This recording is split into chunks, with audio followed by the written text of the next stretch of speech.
দেখো আমার হয়ে গেছে আলু পটল দিয়ে রুই মাছের ঝোল। কেমন করে করলাম দেখো। আলু পটল দিয়ে রুই মাছের ঝোল বানাবো। ভেজে নিচ্ছি মাছগুলো।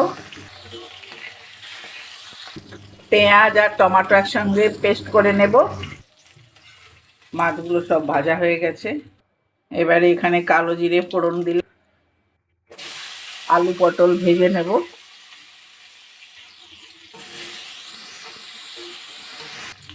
নুন, হলুদ,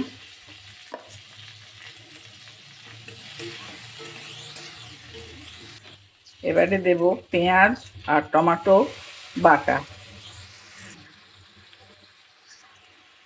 4টে কাঁচা লঙ্কা দিলাম চেরা, আদা কাঁচা লঙ্কা বাটা, জল দিলাম একটু এটা ধুয়ে। এবারে দিয়ে দিচ্ছি জল। এবারে দেব ভেজে রাখা মাছগুলো। দেখো রেডি হয়ে গেছে আমার আলু পটল দিয়ে রুই মাছের পাতলা ঝোল। এখন একটু ধনেপাতা ছড়িয়ে আমি নামিয়ে নেব।